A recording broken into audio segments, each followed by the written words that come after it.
शासकीय अधिकारी किंवा कर्मचारी आहे आणि जो लोकांची कामं करताना शासकीय काय फी असेल ती वगळता इथं काय मागणी करत असेल, ती पैशाच्या स्वरूपात असेल किंवा सेवेच्या स्वरूपात असेल किंवा एखाद्या वस्तूच्या स्वरूपात असेल, तर जो शासकीय कर्मचारी लाच मागतो यासाठी आपण तक्रार उभी करू शकतो. लोकांना माहितच नाही की आपण दैनंदिन जीवनात कामं करतो, आपल्या घरी पाणी उन्हाळ्याच्या कलेक्शनसाठी किंवा दुरुस्तीसाठी आपला हक्क आहे की त्यांनी सेवा आपल्याला द्यायला पाहिजे. त्यासाठी आपण वेगवेगळे टॅक्स देतो. आपलं जर तुम्हाला डोमेसाईल सर्टिफिकेट काढायचं असेल, तुम्हाला ग्रामीण काढायचं असेल, 7 बारा काढायचं असतं, वेगवेगळ्या शासकीय कामासाठी शासकीय फी वगैरे जी पैशाची मागणी केली असते त्यासाठी आपण तक्रार करू शकतो. त्यासाठी तुम्हाला त्याची माहिती असणे गरजेचे की आपण कुणाला कुठे तक्रार करू शकतो. ज्या लोकांना शासनाचा पगार मिळतो, शासकीय सेवकच असावा असं नाही. एखादा कॉन्ट्रॅक्टर असतो, तो शासनाचं काम करतो, शासनाचं त्यावेळेस जातात, तो सुद्धा शासकीय सेवकच आहे. जर खाजगी पर्सन असेल तरी सुद्धा तो शासकीय सेवकच आहे. तर त्यासाठी आपल्या ॲप्लिकेशनमध्ये हेल्पलाईन नंबर आहे 1064. याच्यावर तुम्ही फोन केला तर कंप्लेंट करू शकता. तसंच आमचा व्हॉट्सअप नंबर पण आहे. तुम्हाला एक पत्र देतो आम्ही, त्याच्यावर आमचा व्हॉट्सअप नंबर पण आहे 8928241064. यावर तुम्ही तक्रार करू शकता. तर तुम्हाला सांगण्यामागचा हाच उद्देश आहे की तुमच्या शेजारचे किंवा तुमच्या घरातले जे इतर लोक आहेत की ज्यांची शासकीय कामं जर पडलेली असतात, तर त्यांना तुम्ही यातून एखादा कोण त्रास देते पैशासाठी आणि ते काम होत नाही, त्यामुळे काय होतं आपलं सगळं सामाजिक स्वास्थ्य होतं, आपली प्रगती होत नाही. त्यासाठी ही तक्रार करणं गरजेचं. त्यात तुमचा आवडती सेवा तुम्हाला कोणालाच माहीत नसेल तर वरळीला ऑफिस आहे आणि असं कंप्लेंट आपण देऊ शकतो. आणि तुम्ही ती कंप्लेंट दिली ना तर ती कंप्लेंट नंतर दिली तर तुमच्या इकडे काम पण होतं. म्हणजे विदाऊट आपण कुठलं पैसे न खर्च करता नियमात आहे ते काम आपलं होऊ शकतं आणि लोकांच्या उभं पण बसू शकतो शासकीय कर्मचारी आणि अधिकारी. तर अशी अपेक्षा आहे की तुम्ही तुमच्या घरातील लोकांसुद्धा यावर जागरूक आहे की अशा बाबतीत कंप्लेंट करू शकतो आपण. त्यासाठी आम्ही नंबर तुम्ही फोन करायचा, नंतर बाकी आम्ही सर्वांनी तुम्हाला फोन करून काय कंप्लेंट कशी नंबरची तुम्ही कुठे यायचं सगळं सांगितलं. तुमच्या शाळेत सुद्धा शाळेत तुम्हाला दाखला काढायचा, त्यासाठी तुम्हाला कोण वेळ कल्पना करतं किंवा पैसे मागतात ते सुद्धा कंप्लेंट होतं. शुल्लक कुठल्याही शासकीय कामासाठी पैसे मागितलं तर कंप्लेंट होऊ शकते. आणि तसंच तुम्ही सुद्धा जर तुमचं काम एखादं करतोय पण तुम्हीच त्याला म्हणलं नाही तुम्हाला काहीतरी देतो, तुम्ही माझं काम करा, तर लाच दिलं आणि लाच घेणे हे दोन्ही सुद्धा नाही.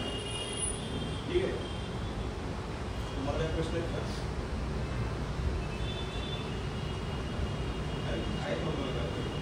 तरी कोणी असे केस ऐकलंय का? तुम्हाला काय अनुभव आहे का? असे केस होतं जे अगोदर तुम्हाला माहीत होतं? माहीत होतं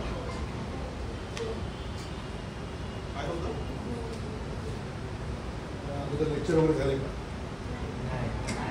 कसं माहिती होतं? असं रिबिल्ड माहीत झालं कुठेतरी ॲडव्हर्टाईज बघितलं असाल, टी व्हीवर ऐकलं असेल, रेडिओवर ऐकलं असेल, वाचलं असेल,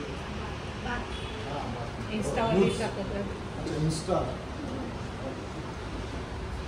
आपला समाज अधिक विकास व्हावा, प्रगती थांबू नये म्हणून ही पण एक ही आहे की भ्रष्टाचार रोखला तर आपण जास्त प्रगती होतो. म्हणून आम्ही अवेअरनेससाठी आलो. ठीक आहे. काय शंका आहे का तुम्हाला? स्पोर्ट्स कोटामध्ये पण करेक्शन होतं, ते कसं आम्ही कंप्लीट करतो? तर कुठल्या प्लेयरचं सिलेक्शन होत नसेल, चांगला प्लेयर आणि तिकडे जर तो खेळत नाही आहे चांगला, त्याचं सिलेक्शन होतं, ते त्याची कंप्लेंट कशी आहे?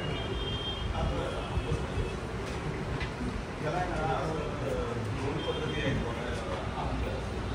आपण ज्या पोस्टवर आहोत आणि आपला प्रभाव पाडून जर असं जो लायक नाही त्याचं सिलेक्शन होतं, मग त्यासाठी त्यांनी काय पैसे घेतले नाही, त्यांनी काय मिसपेमेंट केला आहे का? त्यासाठी आता गव्हर्नमेंटने काय केलं, फक्त स्पोर्ट्सचं दिलं, पण असं भरपूर टेंडर वगैरे असतात. तर मेजॉरिटी आता ही प्रणालीचा उपयोग करते गव्हर्नमेंट की जे ज्यात लेपोरिझम म्हणतात त्याला, की बाबा आपल्या फायद्याचा कोणतरी असेल त्याला घ्यायचा असेल समजलं, तर त्याच्यामध्ये त्यांनी त्याच्या पदाचा दुरुपयोग करून त्याचं सिलेक्शन केलं आहे. त्यात त्यांनी स्वतःसाठी काय फायदा घेतला आहे का, त्यात त्याच्याकडून त्यांनी काय पैसे घेतले, तर ते केस पण होऊ शकतो. फक्त त्यासाठी काय आहे की पैसे घेणं, त्यांचं बोलणं, म्हणजे कुठला तरी पुरावा पाहिजे आणि मग आपण करू शकतो.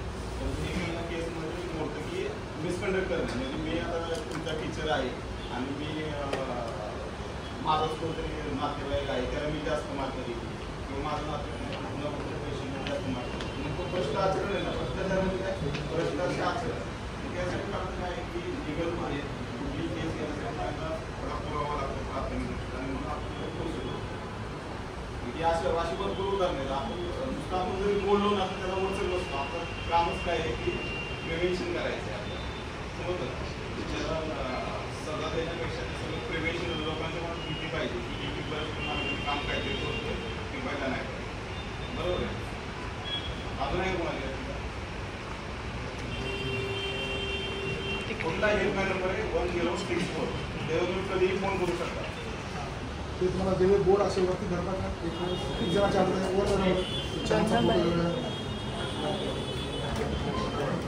एकच दिलं